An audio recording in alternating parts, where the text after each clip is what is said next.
Greetings, superheroes, villains, and your everyday mutant, and welcome to the Geek on My Sleeve channel, where we do spoiler-free book reviews and live weekly book discussions. My name is Carl, and today we are going to be doing a spoiler-free book review of Spider-Man: The Darkest Hours by Jim Butcher. Spider-Man: The Darkest Hours really counts on you knowing a lot about the Spider-Man and Marvel franchises. So if you're not familiar with Spider-Man, if you have little to no experience with at least the current Marvel films that have come out in the last couple of years, this is not the book for you.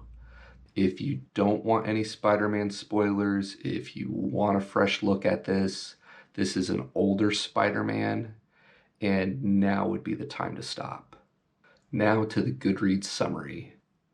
Peter Parker's life has hit a peaceful stretch. No evildoers have tried to flatten him in weeks. His marriage to Mary Jane is stronger than ever, and he's enjoying his job as a high school science teacher.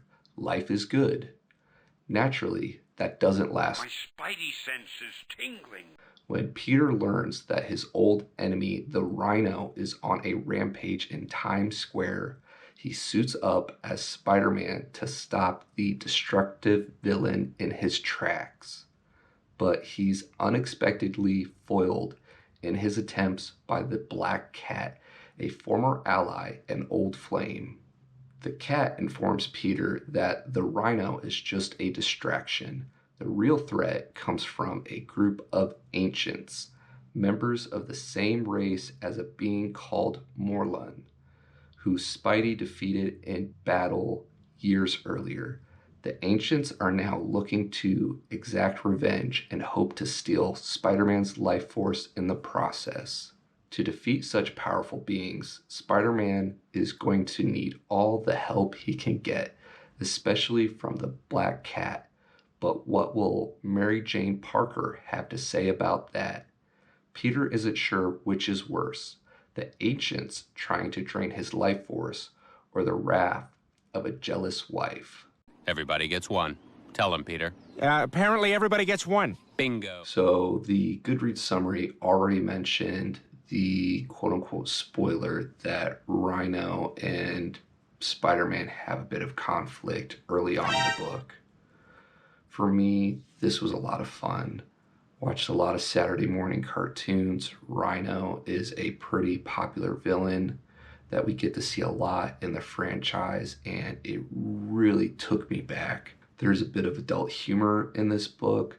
Nothing quite explicit, but it is written more for an older audience, so that's something to keep in mind. The paperback comes in about 304 pages long, and the audiobook, narrated by Jack Maloch, is 6 hours and 8 minutes. So it is a shorter book compared to what we typically read, though while I was going through some of the other book reviews on Spider-Man: The Darkest Hours, a lot of people felt that this book was longer than it had to be for such a short plot. Personally, for myself, I feel it was just right. But again, I typically listen to audiobooks 2, 3, 4 times longer than this. I picked this up through Audible as a daily deal. I want to say it was like in the $3 to $5 range.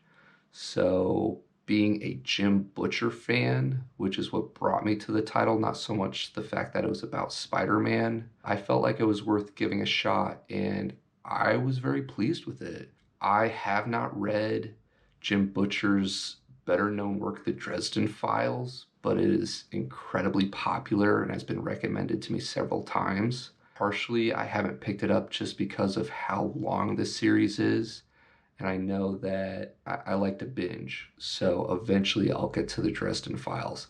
I have listened to the Codex Alera series by Jim Butcher, and he is just an amazing storyteller.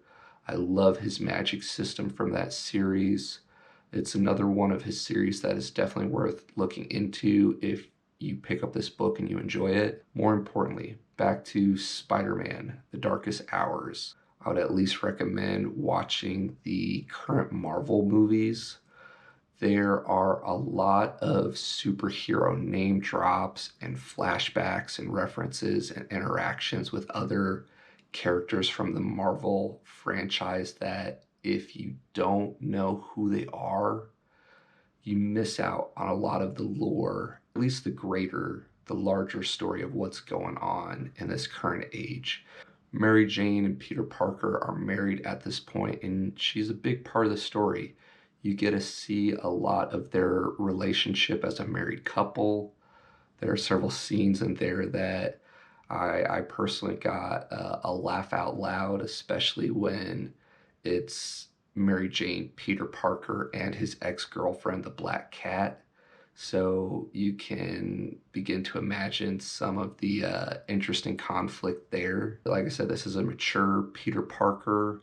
There's a lot of reminiscing about his youth, get to deal with issues of his inner nerd as he works as a part-time science teacher and temporary coach for the high school basketball team, as he deals with people that, if you're a fan of the franchise, early on when he's a teenager, which I believe most of the story arcs cover Peter Parker in his later teens, he was the nerd. He was bullied a lot. So now he's a married man working as a teacher, interacting with what used to be the bullies. Yeah, it's a really good story.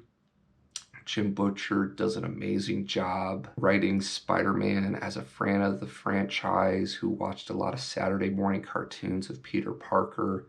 It really felt like Peter Parker. One of my big takeaways from this book was it was just a reminder of, out of all the superheroes out there, what a good guy Peter is, aka Spider-Man. He's always worried about others around him. Even when he should be focusing on fights, he's doing what he can to limit the damage, take risk upon himself. He's one of those guys that, if you're a D&D fan, I would argue that he's lawful good. He won't come out and lie. He may do play on words or that gray area a little bit, but more often than not, he doesn't like to cheat. He doesn't like to take advantage of situations.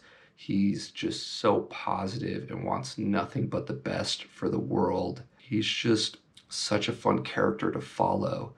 All in all, if you are a Jim Butcher fan or not, just a fan of really good writing, and you have experience with the Marvel franchise and you know quite a bit or have had quite a bit of exposure to Spider-Man, this book is worth checking out. It's a lot of fun. It's a quick read. You get to enjoy a lot of other characters from the Marvel franchise, which is fun. If you enjoyed this video and you would like more of them, please like and subscribe. Leave a comment below if you've picked up this book and share your thoughts with other geeks in the community. I'm not sure if we're going to do a live book discussion for this. I'd be open-minded to it. If it's something you'd like to see us do, again, throw some comments below or reach out to us through our various different social media links. Make sure to check our calendar on geekonmysleeve.com/calendar for upcoming book discussions, and we hope to geek out with you here soon. Thanks.